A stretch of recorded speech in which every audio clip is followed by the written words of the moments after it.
అందరికీ నమస్తే. మొత్తానికి ప్రజాపాలన అంటూ అధికారంలోకి వచ్చినటువంటి కాంగ్రెస్ పార్టీ దాదాపుగా 8 నెలలు పూర్తిగా వస్తూ ఉంది. ఈ పూర్తయిన సందర్భంలో మనం చూస్తూ ఉన్నాం, ఎక్కడ ఏ పార్టీ మీద, ఏ ఎమ్మెల్యేల మీద కానీ, లేకపోతే ఏ మంత్రుల మీద కానీ రానటువంటి గొప్ప వ్యతిరేకత మూటగట్టుకున్నటువంటి ఘనత ఈ కాంగ్రెస్ పార్టీకే చెల్లుతూ ఉంది. అది మనం అందరం సోషల్ మీడియాలో చూస్తూనే ఉన్నాం. రైట్. దాంతోపాటు ఈరోజు మీకు ఒక ఇంట్రెస్టింగ్ ఒక వార్త అయితే పట్టుకుని వచ్చే ప్రయత్నం అయితే చేస్తూ ఉన్నాం. ఇక్కడ చూస్తూ ఉన్నారు మీరు, అమెరికాకు ముఖ్యమంత్రి ఊరిస్తున్న సీఎం కుర్చీ. రైట్.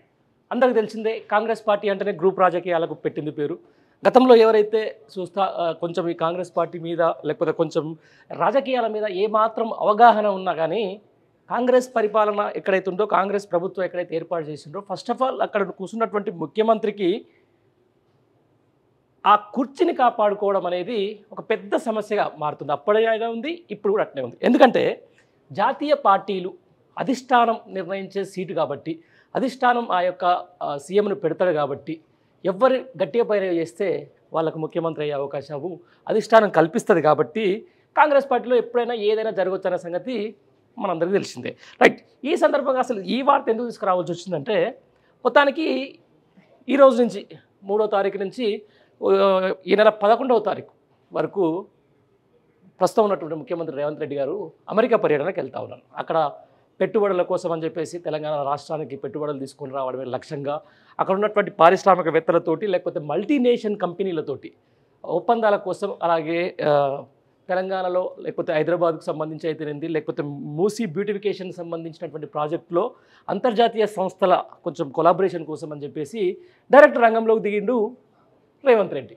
బట్ ఇప్పుడు ఈ టైంలో ఒక 10 రోజుల పాటు తెలంగాణ రాష్ట్రంలో, అందులో కాంగ్రెస్ పార్టీ అధికారంలో ఉన్నప్పుడు, ఒక ముఖ్యమంత్రి అమెరికాకి వెళ్తున్నప్పుడు ఎన్ని పరిణామాలు జరుగుతాయి అనేది మనకు ఊహాకందని విషయాలు కూడా ఒకసారి అనుకోవచ్చు. ఎందుకంటే ఓవైపు ప్రతిపక్ష పార్టీ నుంచి ఎమ్మెల్యేలను తీసుకున్నారు. వాళ్ళు కూడా అసలు కప్పదాటు ధోరణి, అసలు మనం అక్కడ పోవాలన్నా మళ్ళీ ఇక్కడ రావాలన్నా అనే దాని మీద రోజు చూస్తూనే ఉన్నాం సోషల్ మీడియాలో. గద్వాల ఎమ్మెల్యేకి సంబంధించి అంతకంటే ముందు రోజు అసెంబ్లీలో కేటీఆర్ కలిసిండు, మళ్ళీ ఎమ్మటే తెల్లారిపోయి జూపల్లి ఆడిపోయాడు, మళ్ళీ ఎమ్మటే వచ్చి ఇలా సీఎంను కలిసిండు మళ్ళీ. అంటే అసలు ఈ కప్పదాటు ధోరణులు నడుస్తున్న నేపథ్యం, ఎవరైతే మరొకసారి ప్రతిపక్షం నుంచి అధికార పక్షం వైపు వెళ్దామని చెప్పేసి కొంతమంది ఎమ్మెల్యేలు అనుకుంటున్న సందర్భం, వాళ్ళందరూ కూడా ఈరోజు మళ్ళీ ఒకసారి డైలమాలో పడుతున్నారు మాట వాస్తవం. ఎందుకంటే కాంగ్రెస్ పార్టీకి సంబంధించిన దాని మీద ఇక్కడైతే ప్రాంతీయ పార్టీలకు ఎట్లా ఉంటుందంటే బాసిజం ఉంటుంది. దాంట్లో ఎవరైతే ఇక్కడ ఉన్నటువంటి ఒక చీఫ్ ఉన్నారో వాళ్ళే మళ్ళీ మీకు టికెట్ ఇస్తామో, లేకపోతే మళ్ళీ మీకు ఎమ్మెల్యే అవకాశం ఇస్తామని చెప్పే అవకాశం ఉంటుంది. కానీ ఢిల్లీ అధిష్టానం సంబంధించినటువంటి ఇచ్చే బీఫామ్లలో ఢిల్లీ అధిష్టానం క్యాండిడేట్లను ఫైనల్ చేసే ఇట్లాంటి జాతీయ పార్టీలోకి వెళ్ళిన తర్వాత రేపు వాళ్ళకి ఏం కావాలి, ఏమి ఇవ్వాలి, ఎంత రావాలి అనేది కూడా ఒక లెక్క ఉంటుంది. దాంతోపాటు స్థానికంగా అలా ఉన్నటువంటి పార్టీ నేతలే చెప్తా ఉన్నారు, ఎమ్మెల్యేలు ఒక 5 కోట్ల కోసం మారుతూ ఉన్నారు అని చెప్పేసి. సాక్షాత్తు స్పీకరే చెప్తా ఉన్నాడు, అసలు నేను ఏదైతే ఈ పార్టీ ఫిరాయింపులో నేను ఎట్టిపడుతున్నా సహించనని చెప్పేసి. ఈ సందర్భంలోనే ఇప్పుడు కనుక అమెరికాకి వెళ్తే 10 రోజుల పాటు రేవంత్ రెడ్డి లేకపోతే ఏం జరుగుతుంది? చాలా జరిగే అవకాశాలు ఉంది. ఇటువైపు ప్రతిపక్షం గట్టిగా బలపడే అవకాశం ఉంది. దాని తర్వాత ఇదే కుర్చీ కోసం గత చాలామంది చూస్తూనే ఉన్నాం మనం. అంటే ఆయనకు ఈ యొక్క ఏదైతే సీఎం సీట్ ఏదైతే ఉందో అది దాన్ని కాపాడుకోవడం కోసం కాంగ్రెస్ పార్టీలో ఉన్నటువంటి వాళ్ళు ఎంత తంటాలు పడాలనేది మనందరూ తెలిసిన విషయమే. ఆ తెలిసిన విషయం సందర్భంలోకి వచ్చినప్పుడే ఈ వార్తకు ఒక జస్టిఫికేషన్ వస్తుంది నేను చదివేదానికి. ఎందుకంటే yes, they are all waiting కదా. ఒక పారాషూట్ లెక్క వచ్చేసిండు ప్రస్తుతం ఉన్న ముఖ్యమంత్రి. పారాషూట్ లెక్క వచ్చేసి ఈరోజు ఈ యొక్క తెలంగాణ రాష్ట్రానికి 2వ ముఖ్యమంత్రి పదవి తీసుకున్నాడు అని చెప్పేసి అసలు కాంగ్రెస్ నేతలకు ఎప్పుడైనా ఒక భయం అయితే ఉండేమాట వాస్తవం. ఎస్, 100% ఉంటుంది. దాంట్లో ఉత్తమ్ కుమార్ రెడ్డి గారు ముందు నుంచి కూడా కాంగ్రెస్ పార్టీని నమ్ముకున్నటువంటి వ్యక్తి. తర్వాత డిప్యూటీ సీఎంగా ఉన్నటువంటి బట్టి విక్రమార్ ముందు నుంచి కూడా ఆయన పార్టీ నుంచి, అంటే ఆయన యువకుడు ఉన్నప్పటి నుంచి కూడా, లేకపోతే ఎన్ఎస్సీ నుంచి కూడా ఆయన కాంగ్రెస్ పార్టీలో ఉన్నటువంటి వ్యక్తి. ఆ తర్వాత పొంగులేటి గారు, రైట్, నేనే నెంబర్ 2 అని చెప్పుకుంటూ ఉన్నారు. అవసరం అనుకుంటే ఈ రాష్ట్రానికి సంబంధించి ఒక 20 నుంచి 30 మంది ఎమ్మెల్యేలని ఎప్పుడంటే అప్పుడు ప్రభావితం చేయగల నేత ఎవరన్నా ఉన్నారంటే ప్రస్తుతానికి నేను చెప్తా ఉన్నా క్లియర్గా పొంగులేటి శ్రీనివాసరెడ్డి, రైట్. దాని తర్వాత కోమటిరెడ్డి వెంకటరెడ్డి. ప్రస్తుతం అయితే రేవంత్ రెడ్డికి కొంచెం సరెండర్ అయిన మాట వాస్తవమే, కానీ ఎప్పుడైనా ఒక అవకాశం ఎందుకు వదిలిపెట్టుకోవాలి? దానికి సంబంధించి కూడా ఈరోజు అసెంబ్లీలో ఎమ్మెల్సీ పాడి కౌశిక్ రెడ్డి ఒక ఇంట్రెస్టింగ్ కామెంట్ చేసి అదేదో మీకు వినిపించే ప్రయత్నం చేస్తా. అంటే మనం జస్టిఫికేషన్ లేని ఉట్టిగానే అన్నది కాబట్టి ఆయన ఏం మాట్లాడిండో ఒకసారి మీరే వినండి. చిట్చాట్లో మీ మంత్రులు అంటా ఉన్నారు, అలా ఎవరన్నారు ఏమన్నారు అనేది చూసుకోండి.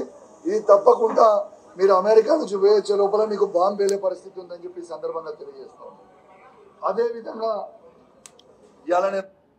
విన్నారు కదా, పాడి కౌశిక్ రెడ్డి అంటే చెప్తున్నటువంటి మాట అని ఒకటే అంటున్నాడు సింపుల్గా. నువ్వు అమెరికా పోయేంత వరకు మీ కింద బాంబేలే అవకాశం ఉంది, మీ కుర్చీ ఉంటుందా ఉండదా చూసుకోండి అని చెప్పేసి కూడా పాడి కౌశిక్ రెడ్డి ఈరోజు ఏదైతే మహిళల్ని లేకపోతే ప్రజాప్రతినిధులైనటువంటి సీనియర్ నేతల్ని ఆయన అవమానించి అసెంబ్లీ వేదిక అవమానించిన నేపథ్యంలో ఇంతవరకు కనీసం క్షమాపణ కూడా చెప్పట్లేదు అనే దాని మీద నేపథ్యం మీద ఈ ప్రెస్ మీట్ నడిచింది. ఆ ప్రెస్ మీట్లో ఆయన ఈ యొక్క కీలకమైన వ్యాఖ్యలు చేసినమాట. ఏదేమైనా కూడా మొత్తానికి ఒక 10 రోజుల పాటు కాంగ్రెస్ పార్టీ ఎమ్మెల్యే లేకపోతే కాంగ్రెస్ పార్టీ సీఎం రాష్ట్రంలో లేకపోతే ఏం జరుగుతుంది అనేది మాత్రం చాలా ఉత్కంఠగా ఎదురు చూడాల్సిన అవసరం అయితే ఎంతైతే ఉంది. చాలామంది కూడా చాలా ఇంట్రెస్టింగ్గా చూస్తూ ఉన్నారు. అక్కడ ఆయన అమెరికాలో తీసుకొచ్చే పెట్టుబడులు ఎంతవరకు ఏమో అది ఎంతవరకు తెస్తుందో మనకు తెలియదు, కానీ దానికి సంబంధించిన దాంట్లో మాత్రం రాజకీయ పరిణామం మాత్రం గట్టిగా ఏదో ఒక రాజకీయ పరిణామం అయితే గట్టిగానే చోటు చేసుకునే అవకాశాలు అయితే స్పష్టంగా కనిపిస్తూ ఉన్నాయి.